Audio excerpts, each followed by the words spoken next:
Sound of rain against a window, distant traffic, the low hum of a fluorescent light. Exterior, city street, night. Rain. Glossy black streets. A woman, Clara, 28, stands under a torn awning, checking her phone. Her coat is nice, maybe too nice for this weather. She brushes a piece of lint from her sleeve, adjusts her earrings. She looks up at the neon sign buzzing above a narrow storefront, Roy's 24-hour diner. The letter Y flickers like a dying heartbeat. Clara exhales. Disappointment settles into her shoulders. Clara, to herself, quiet. Of course. She checks her phone one last time. A text from her best friend, Mia. "How's the fancy date?" Clara types back, "He chose Roy's, the one with the gum under the counter." Mia's reply, "Run!" Clara almost laughs. Almost. Interior, Roy's diner, continuous. The door jingles. Clara steps inside. The air is thick with old fryer grease, coffee that's been sitting too long, and the faint ghost of 1,000 cheap meals. Red vinyl booths cracked and patched with duct tape, a counter with chrome stools that spin unevenly. In a corner booth, a man waves. Mark, 30, kind eyes, slightly crooked smile, wearing a clean but faded flannel. He stands up as she approaches. "Clara? You made it. I was starting to think the rain won." Clara forces a polite smile. She slides into the booth across from him. The vinyl squeaks. "Yeah, rain's fine."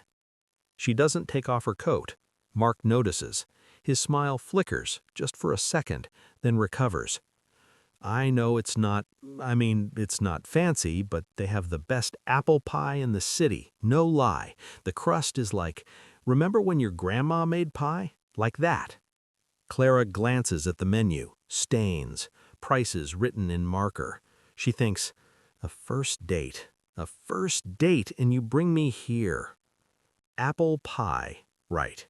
The waitress, Dottie, 60s, tired eyes but warm voice, appears. She doesn't write anything down. "What'll it be, hun?" Mark orders coffee, black. Clara orders a salad, because what else do you order in a diner when you've already decided this isn't going anywhere? Dottie nods and shuffles away. Silence. Rain taps the window. A man in a booth across the room coughs, a dry, hollow sound. Beside him, a woman with silver hair holds his hand. They're old, maybe 80. Their coats are thin. Their order? 2 cups of hot water. Nothing else. Clara watches them for a moment, then looks back at Mark. "So why here?" Mark hesitates. He stirs his coffee even though there's nothing in it. "Because it's honest. No pretense. You can see a person here." Clara almost rolls her eyes. Honest. That's what guys say when they're broke. She's been here before, the "I'm a simple guy" routine. She opens her mouth to say something cutting, something about ambition, about effort, when she notices Mark's hands. His knuckles are red, chapped. There's a small cut healing on his thumb. "What do? You never said." Mark looks down at his hands, pulls them under the table. "I'm between things right now, but I start a new job Monday. Construction, good pay." Clara nods. Between things. Translation, unemployed. The salad comes. A few pale lettuce leaves, a sad tomato wedge. Mark's coffee is refilled. He doesn't order food. Clara pretends not to notice. Then the elderly man across the room coughs again, louder this time. His wife rubs his back. Dottie brings them their 2 cups of hot water. The old man reaches into his pocket, pulls out a small wrinkled bag of crackers. He splits it with his wife, half each. Clara looks away. It's too sad, too real. She wants to be somewhere with cloth napkins and candlelight, where problems are distant and soft. But Mark is watching them, not staring, just seeing. He reaches into his own pocket, pulls out a worn leather wallet, opens it. Inside, a $5 bill, 2 ones, and a folded photograph, edges soft, of a little girl with pigtails. Mark counts his money, slowly, then looks at the old couple, then at Clara. "Excuse me 1 second." He slides out of the booth, walks over to Dottie at the counter. Clara watches him lean in, speak too quietly for her to hear. Dottie's expression changes, from tired to tender. She nods.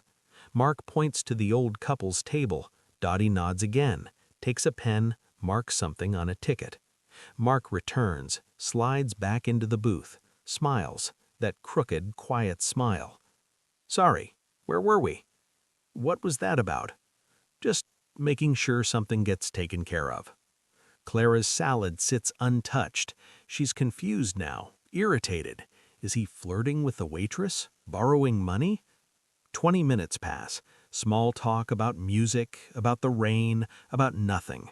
Clara gives one-word answers. She's already planning her exit text to Mia. Diner guy, nice but hopeless. Then Dottie brings the check. 2 coffees, 1 salad. Mark reaches for it, but Clara puts her hand over it. "Let me, it's fine." "No, I've got it." He pulls out the same worn wallet, opens it. The 5 and the 1s are gone. Empty, just the photograph now. Mark pauses. A flicker of something. Embarrassment. No, not embarrassment. Peace. "Actually, Clara, would you mind? Just this once. I'll get the next one, I promise." Clara stares. The truth hits her like cold water. "Clara, quiet. You paid for them. The old couple. You used your last money." Mark doesn't deny it. He just looks at the photograph in his wallet, the little girl with pigtails. They needed it more. Clara's throat tightens. She looks over at the old couple. Their table is empty now, gone. But on the table, 2 clean mugs, a few cracker crumbs, and she sees it, a small white napkin with shaky handwriting, "God bless you, son." Clara turns back to Mark. Her eyes are wet. She doesn't know why. "Who's the girl?" Mark closes the wallet, puts it back in his pocket.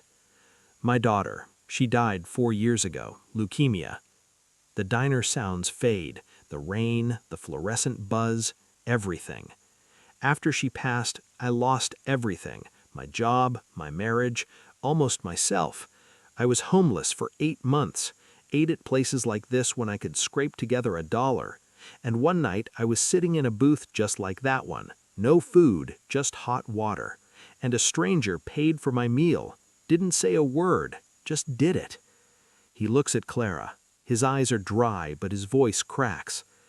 "That stranger saved my life, not because of the food, because in that moment someone saw me, someone who had nothing to gain, and I remembered that I was still human." Clara is crying now, quietly. She doesn't wipe the tears away. "I promised myself that every time I had something, even just a little, I'd pass it on. Tonight, I had $5 and some change. That couple, I saw them. I saw me 4 years ago." Clara reaches across the table, takes his hand, the chapped, cut, honest hand. "You're not between things, Mark. You're not hopeless." Mark shakes his head. "I'm just a guy who learned that dignity doesn't come from what you have, it comes from what you give when you have almost nothing." The waitress, Dottie, comes by, sets down 2 slices of apple pie. The crust is golden, steam rises. "These are on the house. Roy's rule, anyone who pays for a stranger's meal eats free for life." Clara laughs, a real laugh, wet and broken and beautiful. She picks up her fork, takes the first bite. "You were right, it tastes like my grandma's."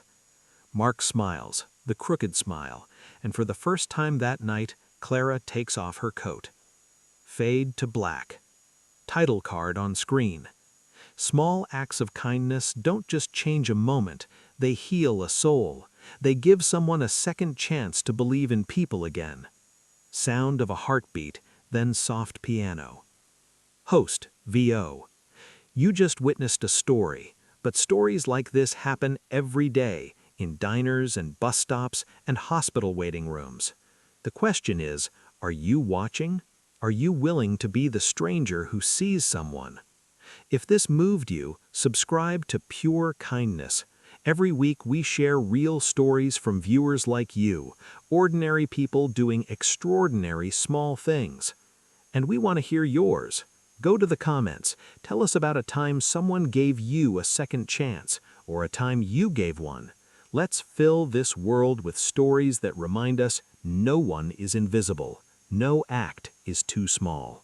Subscribe now, share your story, and be the reason someone believes in kindness again.